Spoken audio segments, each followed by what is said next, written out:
Hello all, ఎలా ఉన్నారు? Wishing you a very very happy Sankranti. ముందుగా చెప్తున్నాడేంటి అనుకుంటున్నారా?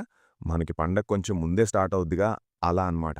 ఈ వీడియోలో ద రాజాసాబ్ సినిమా ఎలా ఉంది అని తెలుసుకోబోయే ముందు, ఈ సినిమా కోసం చేసినన్ని స్టంట్లు ఏ సినిమాకి చేయలేదు. రోజంతా వెయిట్ చేస్తే 11:30 షోకి 11కి టికెట్స్ ఓపెన్ అయ్యాయి. ఏదో ఒక థియేటర్లో బుక్ చేసుకుని ర్యాపిడో బుక్ చేసుకుని వెళ్ళా. ఇదంతా ఇక్కడ కాదులే కానీ కింద కమెంట్స్లో వ్లాగ్ లింక్ ఇస్తా, వెళ్ళి చూడండి. అలానే మీరు మన ఛానల్ని ఖచ్చితంగా సబ్స్క్రైబ్ చేసుకోండి, ఎందుకంటే అందరికంటే ముందు రివ్యూస్ ఇచ్చేది మనమే కాబట్టి. Coming to the story line. Raja వాళ్ళ నాయనమ్మకి వాళ్ళ తాతయ్య అంటే ప్రాణం. ఎప్పుడో 60 ఇయర్స్ బ్యాక్ కనపడకుండా పోయిన వాళ్ళ తాతని వెతుక్కుంటూ రాజు బయలుదేరతాడు. అలా వెళ్లిన రాజుకి తెలిసిన నిజాలేంటి, వాళ్ళ తాత దొరికాడా లేదా అనేది remaining part of the film.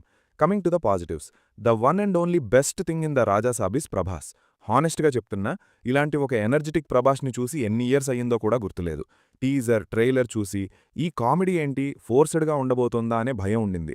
But Prabhas తన సర్కాస్టిక్ హ్యూమర్తో బాగా ఎంటర్టైన్ చేస్తారు. హానెస్ట్లీ నేనైతే సర్ప్రైజ్ అయ్యా. Enjoyed every bit of his presence. First హాఫ్లో ఒక 30 మినిట్స్ బాగుంటది. ఫస్ట్ సీనే బాగా హుక్ చేస్తుంది. ఫస్ట్ 10 మినిట్స్, మధ్యలో ఫ్లాష్ బ్యాక్ ఒక 10 మినిట్స్ అండ్ ఇంటర్వెల్ పోర్షన్ ఒక 10 మినిట్స్.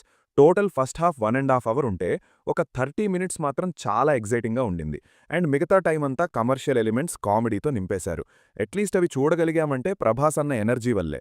ప్రభాస్ అండ్ జరీనా వహబ్ గారి మధ్య వచ్చే కామెడీ సీన్స్ కానివ్వండి, ఇమోషనల్ సీన్స్ కానివ్వండి, బాగా వర్కౌట్ అయ్యాయి.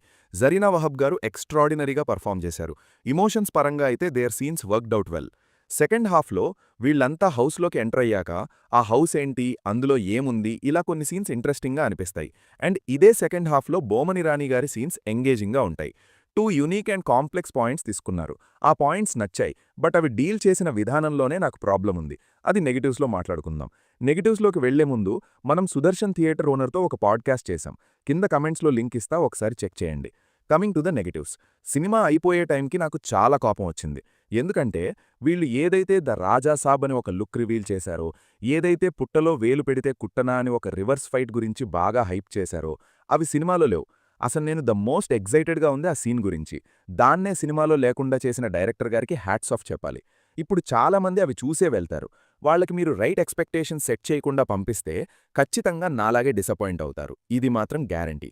And the major negative is not exploring concepts properly. సరే, మీరు కమర్షియల్ ఎలిమెంట్స్ కావాలి అనుకున్నారు, ఫైట్స్ పెట్టుకున్నారు, సాంగ్స్ పెట్టుకున్నారు, ముగ్గురు హీరోయిన్స్ని పెట్టుకున్నారు, రొమాంటిక్ ట్రాక్ పెట్టుకున్నారు, అదంతా ఓకే. సెకండ్ హాఫ్లో వాళ్ళు హౌస్లోకి ఎంటర్ అయ్యాక అదంతా ఏంటి అని చూపించారు, బాగుంది. ఆ తర్వాత 2 యూనిక్ పాయింట్స్ రివీల్ అవుతాయి. మరి అవి ప్రాపర్గా ఎక్స్ప్లోర్ చేయడం ఆపేసి మళ్ళీ అదే కామెడీ, అదే రొమాంటిక్ ట్రాక్ పెడితే ఇంక మీరు ఆ పాయింట్స్ తీసుకొని ఏం యూజు? ఆ పాయింట్స్ ఏమన్నా నార్మల్ పాయింట్సా అంటే కాదు. They are very complex points to deal with. ఆ సెకండ్ హాఫ్ అంతా ఎటో వెళ్ళిపోతుంది. ఎటు వెళ్తుందో అర్థమయ్యే టైంకి క్లైమాక్స్ వచ్చేస్తుంది. My biggest question to the director is, అసలు ద రాజాసాబ్ అనే సినిమాలో ముగ్గురు హీరోయిన్స్ ఎందుకు? ఒక పర్పస్ ఉండదు, పాడుండదు. మాలవికా మోహన్ గారి ట్రాక్ సినిమాకి ప్రాపర్గా యూజ్ అవుతుంది. మిగతా ఇద్దరు హీరోయిన్స్ నిధి అగర్వాల్ అండ్ రిద్ధి కుమార్ లేకపోయినా కూడా సినిమాకి పోయేదేం లేదు. అసలు ఇంకో దరిద్రం ఏంటంటే సెకండ్ హాఫ్లో నాచే నాచే సాంగ్ పెట్టడానికి ఆల్ ఆఫ్ ఎ సడన్ నిధి అగర్వాల్ని, రిద్ధి కుమార్ని హౌస్లోకి ఎంట్రీ ఇచ్చేలా చేస్తారు. దాని బదులు సాంగే లేపేస్తే అయిపోయేది కదా. ఇంకో ప్రాబ్లం ఏంటంటే థమన్స్ బీజిఎం. ఏం కొట్టాడో ఏంటో, అసలు వాళ్ళు మహల్లోకి ఎంటర్ అవుతున్నారు అంటేనే మనకు ఆ సౌండ్స్ అండ్ బీజిఎం విని పడిపోవాలి. ఒక్కటంటే ఒక్కసారి కూడా స్పూకీ వైబ్ ఇవ్వదు. ఇంకా సెకండ్ హాఫ్లో అయితే ఒక 2 ట్రాక్స్ తీసుకొని తిప్పినవే తిప్పి తిప్పి పిప్పి చేసి కొట్టాడు. సో థమన్ అన్న కూడా హ్యాండ్సప్ అన్నమాట. Next is VFX. క్లైమాక్స్లో మాన్స్టర్ వచ్చినప్పుడు ఏదో సంహౌ మేనేజ్ చేశారు, కానీ ఆ క్రీచర్స్ వచ్చినప్పుడు, ఎస్పెషల్లీ బ్యాక్ స్టోరీస్లో వచ్చే విఎఫ్ఎక్స్, అదంతా చాలా ఎమెచ్యూరిష్గా ఉంటుంది. అండ్ ప్రతిదీ మనకి క్లియర్గా సెట్ లాగానే కనిపిస్తుంది. అన్నిటికంటే దారుణం ఏంటంటే కొన్ని సీన్స్ ఈజీగా రియల్ లొకేషన్స్లో షూట్ చేయగలిగేవి కూడా గ్రీన్ స్క్రీన్ పెట్టేశారు. ఏమైనా అంటే ఇంత బడ్జెట్ పెట్టాం, అంత బడ్జెట్ పెట్టాం అంటారు కదా, కనీసం రియల్ లొకేషన్స్లో షూట్ చేయలేరా? పెర్ఫార్మెన్సెస్ అందరూ బాగానే చేశారు. బ్రూటల్ హానెస్ట్గా చెప్పాలంటే ఈ సినిమాకి రిద్ధి అండ్ నిధి అగర్వాల్ అసలు అక్కర్లేదు. ఆ క్యారెక్టర్స్ వల్ల సినిమాకి పెద్దగా యూజ్ కూడా లేదు. అండ్ సత్య బాగానే ట్రై చేశాడు కామెడీ జనరేట్ చేయడానికి, but after some time somehow it didn't worked out. Sanjay Dutt గారు మోస్ట్ ఆఫ్ ద టైమ్స్ విఎఫ్ఎక్స్లోనే కనిపిస్తారు, పెద్దగా భయపెట్టలేదు. ఓవరాల్గా చెప్పాలంటే నచ్చలేదు గైస్. ప్రభాస్ అన్న ఎనర్జీ, ఇమోషన్స్ తప్ప పెద్దగా వర్క్ అయిందేం లేదు. ఈ సినిమాని హానెస్ట్గా తీసుంటే ఇంకో లెవెల్లో ఉండేది. బట్ అన్నెసెసరీ హీరోయిన్ ట్రాక్స్ పెట్టి ఏదో చేసేద్దామని ఎటూ కాకుండా చేశారు. ఇంతకీ మీరు ఈ సంక్రాంతికి ఏ సినిమా చూస్తున్నారు?